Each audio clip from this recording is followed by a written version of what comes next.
এখন পর্যন্ত যে অবস্থান রয়েছে আইন শৃঙ্খলা বাহিনীর আমরা আহ্বান জানাচ্ছি। আশা করি আগামী দিনগুলোতে জনগণের স্বপ্ন বাস্তবায়ন করতে আমরা সক্ষম হব। একটি সুখী সমৃদ্ধ বাংলাদেশ গড়ার জন্য বিনির্মাণে আমরা সবাই ঐক্যবদ্ধভাবে প্রচেষ্টা রাখবো। সবাইকে ধন্যবাদ। সংসদে ওয়াকআউট একটি প্রচলিত রীতি, এটি সবসময় হয়ে থাকে। আমরা যখন বিরোধী দলে ছিলাম আমরাও করেছি।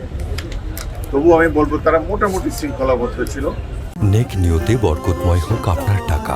ইউসিবি ইসলামিক ব্যাংকিং একটি পরিপূর্ণ ইসলামিক ব্যাংকিং ব্যবস্থা। তবে সংসদে স্লোগান দেওয়া ঠিক না, এটি সংসদের রেওয়াজের বাইরে। তবু প্রথম দিন অধিকাংশ সংসদ সদস্য প্রথমবারের মতো নির্বাচিত হয়ে এসেছেন। সংসদীয় রীতি নেওয়াজ আত্মস্থ করতে হয়তো কিছুটা সময় লাগতে পারে, কিন্তু তারা যা কিছু করেছেন তাদের অধিকারের মধ্যে রয়েছে এবং এর চাইতে বেশি কিছু তারা করবেন না বলে আমরা আশা করি।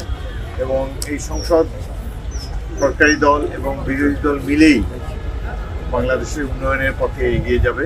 একটি সমৃদ্ধ বাংলাদেশ গড়ে তোলার জন্য আমরা সবাই মিলে চেষ্টা করব। আর রাষ্ট্রপতি শাহাবুদ্দিনের ব্যাপারে আমি কোনো কমেন্ট করতে চাই না। তারা তাদের রাজনৈতিক দৃষ্টিভঙ্গি থেকে এই কার্যক্রম গতকাল চালিয়েছেন। আশা করি শৃঙ্খলা, জাতীয় সংসদের মধ্যে শৃঙ্খলা বিধান তারা সবসময় এবং ক্রিকেট খেলায় আম্পায়ারের যে ভূমিকা থাকে আমাদের সেই ভূমিকা থাকে। সকল রাজনৈতিক দল যারা সংসদে আছে তারা এই ব্যাপারে কার্যক্রম পরিচালনা করবেন।